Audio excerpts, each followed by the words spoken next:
Partito di là, Gesù si ritirò nel territorio di Tiro e di Sidone. Ed ecco una donna cananea di quei luoghi venne fuori e si mise a gridare: «Abbi pietà di me, Signore, figlio di Davide. Mia figlia è gravemente tormentata da un demonio». Ma egli non le rispose parola. E i suoi discepoli si avvicinarono e lo pregavano dicendo: «Mandala via, perché ci grida dietro». Ma egli rispose: «Io non sono stato mandato che alle pecore perdute della casa di Israele». Ella però venne e gli si prostrò davanti dicendo: «Signore, aiutami». Gesù rispose: «Non è bene prendere il pane dei figli per buttarlo ai cagnolini». Ma ella disse: «Dici bene, Signore, eppure anche i cagnolini mangiano delle briciole che cadono dalla tavola dei loro padroni». Allora Gesù le disse: «Donna, grande è la tua fede, ti sia fatto come vuoi». E da quel momento sua figlia fu guarita. Signore, parla al nostro cuore di quello che tu vuoi produrre in noi, Signore. Signore, vogliamo prostrarci davanti a te, davanti alla tua parola. Vogliamo, Signore, umiliarci davanti a quello che ci dici e riconoscere ciò di cui abbiamo bisogno. Ce lo devi dire tu, Signore. E grazie, Signore, perché sai parlare ai nostri cuori. Signore, aiuta me a condividere con i miei fratelli la tua parola. Purifica il mio cuore, riempimi di Spirito Santo, perché proceda una parola dal cielo e non pensieri personali. Te lo chiedo nel nome di Gesù. Amen. Potete accomodarvi, fratelli. La storia della liberazione di questa bambina è riportata in Matteo e in Marco. Marco descrive alcuni passaggi che abbiamo anche letto qui in Matteo, ma non fa riferimento a quello che avviene prima. Marco ci dice che Gesù si trovava in casa e questa donna venne davanti a lui. È quello che dice anche Matteo, ma Matteo inizia a raccontare la storia da un po' prima, evidentemente da quando Gesù è fuori da questa casa e questa donna lo vede passare.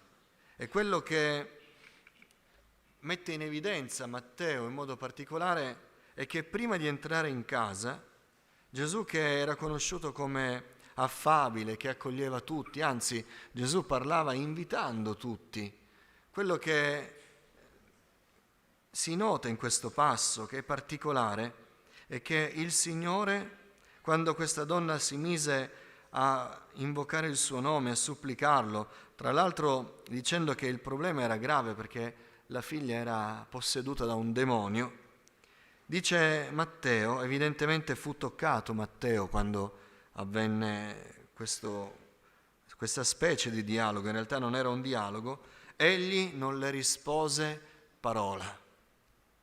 Quindi immaginiamo questa scena, Gesù che cammina con i suoi discepoli, questa donna che lo avvicina, piange, grida: «Signore, mia figlia è indemoniata, aiutami, liberala, tu che hai liberato migliaia di indemoniati, che hai guarito migliaia di malati, aiuta». E Gesù probabilmente incrociò il suo sguardo, non le rispose parola e proseguì. Poi ci viene detto che lei continua, infastidisce i discepoli e poi entra in casa e poi viene detto: la donna venne, si prostrò davanti al Signore e c'è poi il dialogo. Ma questo silenzio del Signore è veramente particolare. No, noi sappiamo che Gesù è misericordioso e anche se rimane in silenzio rimane misericordioso. E allora, se è vero che Lui è misericordioso, allora quel silenzio non era il silenzio di fastidio come ce lo avevano per esempio i discepoli, ma evidentemente era qualcosa di più. Evidentemente quel silenzio stava parlando al cuore di quella donna, perché Gesù voleva produrre qualcosa in quella donna che forse non era ancora molto evidente. Ma noi sappiamo che ogni cosa che il Signore fa, ogni cosa che il Signore permette, è perché noi cresciamo nelle sue vie, Prima accennavo al fatto, prima di pregare, che noi desideriamo sempre che il Signore ci conceda dei favori per star meglio qua giù. Ma noi dobbiamo comprendere nella mente del Signore che la nostra vita qua giù, in un'ottica eterna, è un niente. E Dio ci sta preparando perché non avvenga che, ottenendo anche qualcosa qua giù, poi perdiamo le cose di lassù. E quando il Signore nelle sue parabole, alla fine delle parabole dice «Ivi sarà il pianto e lo stridor dei denti», ci fa comprendere che quando saremo lassù realizzeremo davvero la follia se abbiamo vissuto per le cose di qua giù o la saggezza se abbiamo custodito un tesoro eterno lassù. Quindi tutto quello che il Signore fa e anche i suoi silenzi, anche quando non comprendiamo la sua voce, non la udiamo, avviene perché noi possiamo crescere, perché Egli possa rivelare la qualità della nostra fede.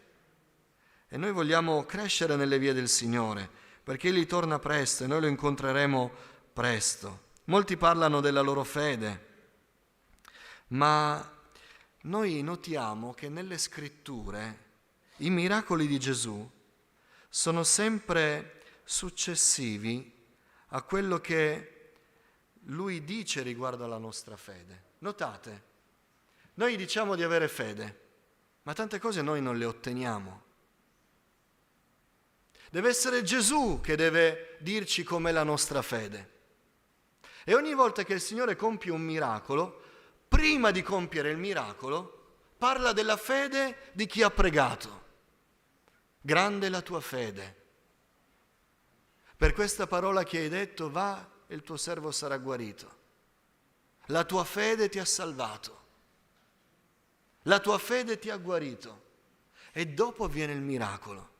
Prima Gesù certifica, qualifica la fede. E noi vogliamo questa mattina che il Signore Gesù dica al nostro cuore com'è la nostra fede. Perché se parliamo noi della nostra fede, noi vivremo di illusioni e di delusioni. Di illusioni perché diremo io credo nel Signore, sono saldo nelle vie del Signore, cammino nella volontà del Signore, ho fede nel Signore, eppure la nostra vita poi non rispecchia quello che dovrebbe essere nelle vie del Signore. E poi c'è la delusione.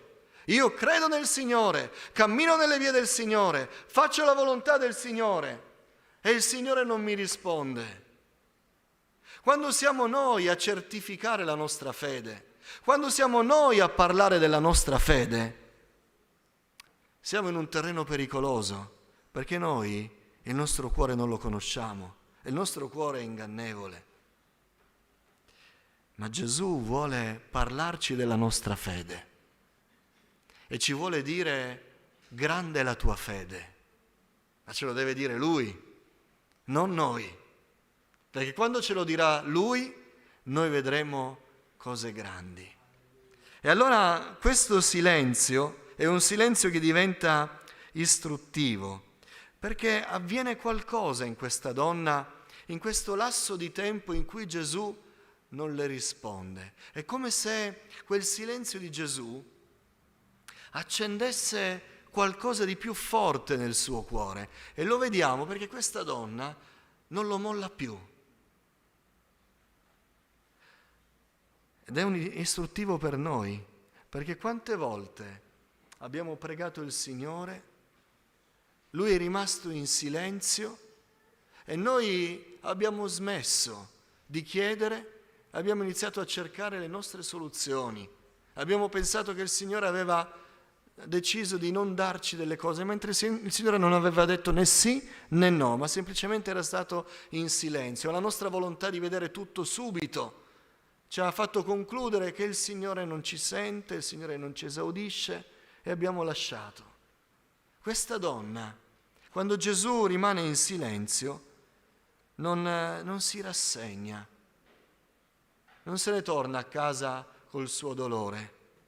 E allora questo silenzio diventa una grande lezione per lei. Innanzitutto, questo silenzio insegna a questa donna e a noi che non dobbiamo volgere il nostro sguardo sulla nostra disperazione, ma solo su Gesù. Il Signore era rimasto in silenzio e improvvisamente l'attenzione di questa donna cade su una cosa strana.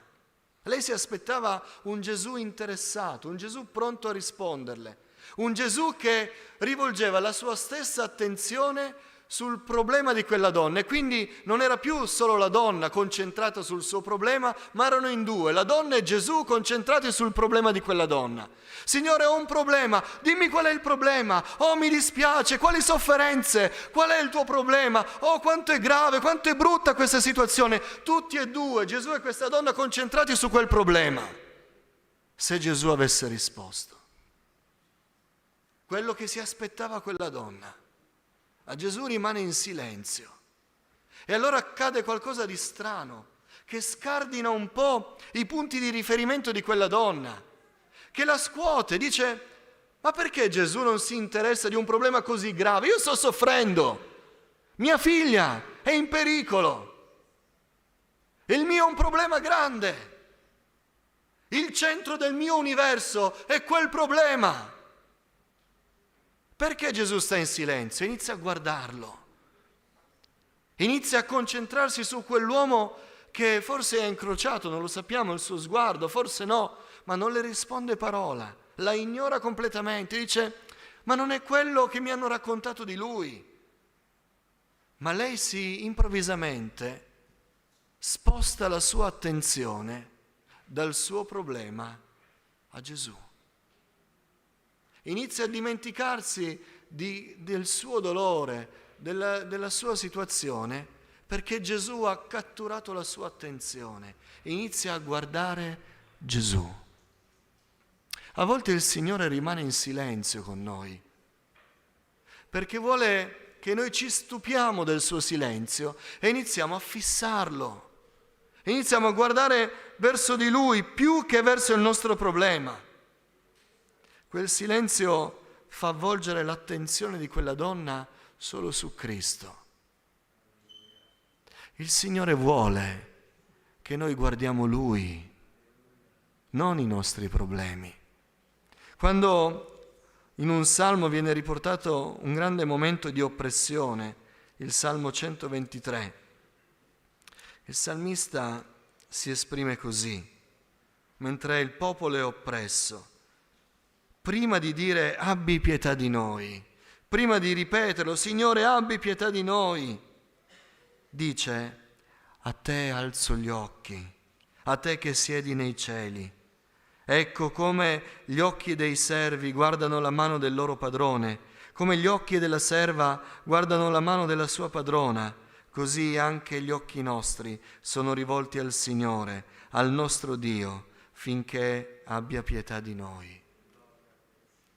Quando il Signore rimane in silenzio è perché vuole scuotere la nostra vita e catturare la nostra attenzione. Vuole che guardiamo a Lui. Vuole che ci concentriamo su di Lui e non su di noi, sulla Sua gloria e non sulla nostra miseria. E questo quella donna lo fece. Poi il silenzio del Signore le insegnò a realizzare che la sua parola è necessaria e non la nostra parola. Quella donna aveva parole da spendere.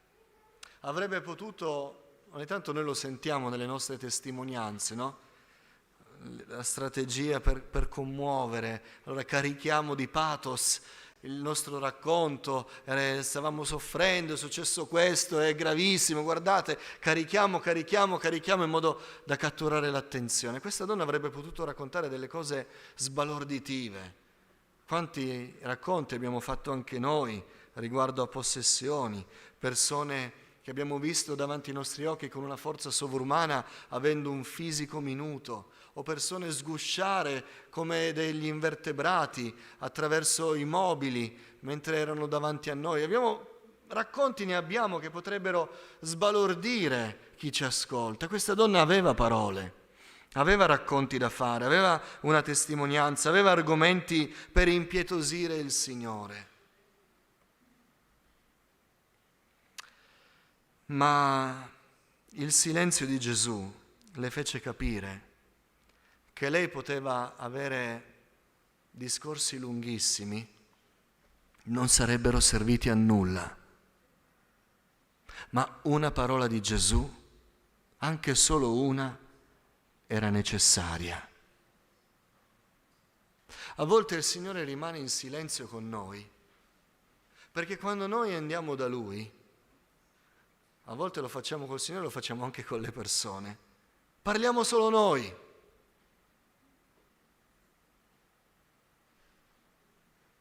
Solo noi. È questo, quest'altro, sono questo, ho fatto questo, merito questo, dico quell'altro. Solo noi, parliamo solo noi. E allora quando il Signore rimane in silenzio ci fa capire che noi possiamo parlare, le nostre parole non fanno nulla. Abbiamo bisogno della parola di Gesù. E se siamo qui questa mattina è perché vogliamo cercare le parole di Gesù. Quando il Signore insegnò a pregare, disse: no, non dovete pregare come fanno i farisei, che pensano di essere ascoltati per il numero delle loro parole. Noi abbiamo bisogno piuttosto di una parola da parte di Gesù e ce ne accorgiamo quando il Signore rimane in silenzio. Amico che stai cercando il Signore e stai dicendo non lo trovo, ma hai provato a rimanere tu in silenzio, con un cuore attento al Signore, aspettando la parola del Signore. Perché il nostro Dio è un Dio che si rivela, non è un Dio che rimane nascosto. Lui vuole parlare, ma a volte non parla, perché dobbiamo parlare noi. Fratello, sorella, che porti la valanga di problemi, preoccupazioni, parole, forse anche giustificazioni e qualità per convincere in qualche modo il Signore. Dio a volte rimane in silenzio, perché per assurdo parliamo così tanto perché vogliamo che si risolva un problema, ma l'unico che può risolvere il problema è quello che dobbiamo ascoltare, che non deve ascoltare Lui noi, ma noi Lui. Quella donna poteva piangere, gridare, ma nessuna delle sue parole avrebbe cambiato la situazione. Ma Gesù sì. E allora se in questo periodo tu stai ricevendo il silenzio del Signore, forse chiediamoci, ma non è che io debba rimanere in silenzio perché il Signore deve parlare? Signore, aiutaci. Questa donna comprese dal silenzio di Gesù che doveva andare alla sua presenza. Ciò che la animava era chiedere senza stancarsi, ma lei aveva capito che doveva andare da Gesù. Lei aveva capito che non poteva allontanarsi da Gesù, qualunque cosa succedesse. Aveva lasciato una figlia in gravi situazioni, forse col pensiero: chissà se questo demonio, quando io non ci sono, la prenderà. Riporto le parole di un altro indemoniato, di un'altra storia del Vangelo, e la getterà nel fuoco, la getterà nell'acqua, le farà un male fisico che la porterà alla morte. Io non posso lasciarla, ho un grave problema, non mi posso allontanare da mia figlia. Signore, giustificami, tu sai qual è il mio problema, non mi posso allontanare. No, quella donna comprese che non doveva fare con Gesù un tentativo. Ci provo, vediamo, vengo una volta al culto, faccio una preghiera una volta, vediamo se funziona. Perché le cose col Signore non funzionano così. Cercatemi con tutto il vostro cuore. Alcuni, dicevo, se non sbaglio alla tenda Vercelli, alcuni che non credono nel Signore quando poi noi parliamo loro del Signore, dicono: non mi puoi più convincere, perché c'è stato un momento in cui ho avuto un grande problema. Ho chiesto al Signore di risolvere quel problema e Lui non l'ha risolto. Quindi non mi puoi dire che io non ho chiesto al Signore e quindi non mi interessa più del Signore, perché quando ho avuto bisogno Lui non ha risposto. Ma il Signore ci vuole far comprendere che Lui non è il nostro distributore di merendine e che se non ci risponde, allora noi siamo giustificati a non interessarci di Lui, perché fino a prova contraria il Signore è Lui e non noi. E questa donna disse: io ci provo, vado da Gesù, mi hanno detto che guarisce, mi hanno detto che libera, ci provo. Se mi dice sì, avrà risolto il mio problema. Se mi dice no, non mi potrà più chiedere di seguirlo. Mi ha deluso, sono andato a lui, non mi ha risposto. Invece il silenzio del Signore le insegnò che lei doveva stare alla presenza di Gesù, sempre. Dicevo: Signore, diceva la donna, mia figlia è gravemente tormentata da un demonio, abbi pietà di me. Gesù non le rispose e lei avrebbe potuto dire: me ne vado, arrabbiata. Invece disse: non mi ha ancora risposto, io non lo lascio. Non mi ha ancora risposto, io starò il più vicino possibile a lui. Non mi interessa se mia figlia è lontana, in grave pericolo, devo correre a casa, ho un grave problema, non la posso lasciare sola, non mi interessa. La cosa principale in questo momento è che io sia vicino al Signore, perché ho fede che mi parlerà. Ho fede che quel silenzio non sarà un silenzio eterno, ma sarà un silenzio che si interromperà nel momento in cui Lui dirà quella parola che io aspetto: io devo stare vicino al Signore. Quella donna imparò dal silenzio di Gesù che l'unica cosa necessaria per lei era di stare più attaccata possibile a Gesù. Tanto è vero che Gesù, da essere fuori nella strada, ci dice Marco, entrò in una casa e quella donna sapeva che neanche quella casa poteva mettere distanza fra lei e Gesù. Lei entrò in quella casa, dice Marco, ma non era di casa lì, era un'estranea. Ma il silenzio di Gesù la stava attirando. Signore, fino a quando tu rimarrai in silenzio, io rimarrò vicino a te, perché so che tu parli, mi hanno detto che tu rispondi, mi hanno detto che tu hai una parola di vita eterna, io ho fede in questo e fino a quando non sento quella parola, io non ti lascio, Signore. Che lezione grande. E non dobbiamo invece noi confessare, fratelli e sorelle, che noi facciamo il contrario col Signore. Quando Lui rimane in silenzio, invece di convincere il nostro cuore riguardo alla fede, che noi conosciamo un Dio che parla, e se non ha parlato, parlerà. Noi invece diciamo: non mi ha parlato il Signore, lo lascio, me ne vado. Invece di ridurre la distanza, la ingrandisco.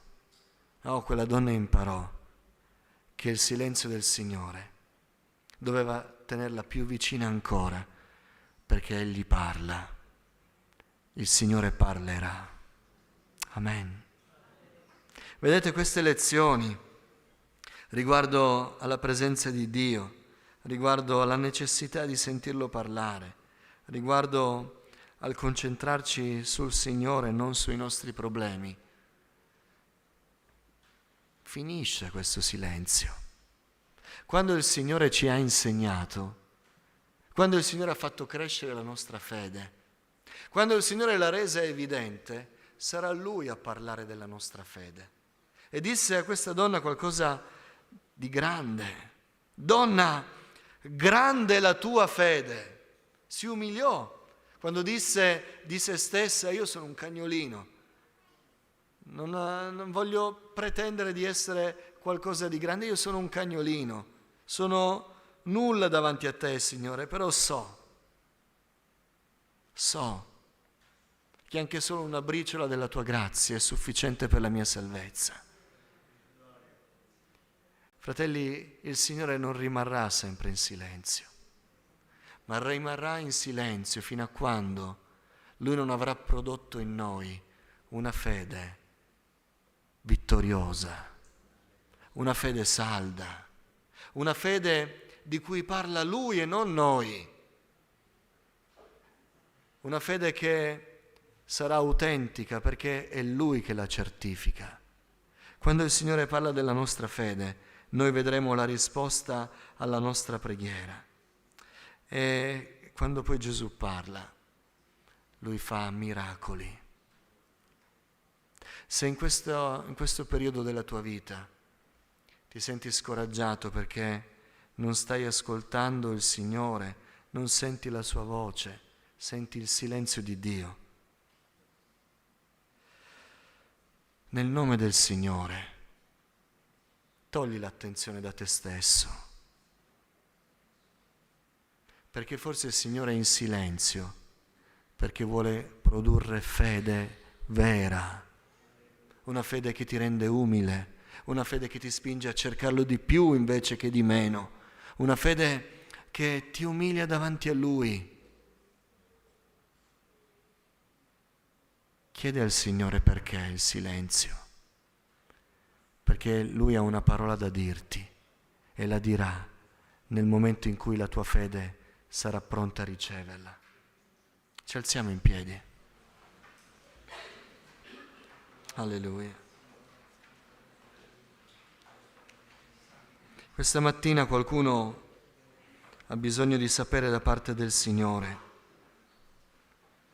che il Signore non è in silenzio perché lo vuole punire o perché si è stancato di lui o di lei, perché non vuole esaudire, ma il Signore forse è in silenzio perché vuole creare una fede che forse non c'è, una fede che è la fede giusta per ottenere i miracoli di Dio. E non è la fede di cui parliamo noi, di noi stessi. Quello che diciamo noi di noi stessi ha poco valore, ha valore invece quello che dice Dio di noi. E il Signore vuole dire di me, di te, fratello, sorella, amico, grande la tua fede. E forse rimane in silenzio, non ti risponde.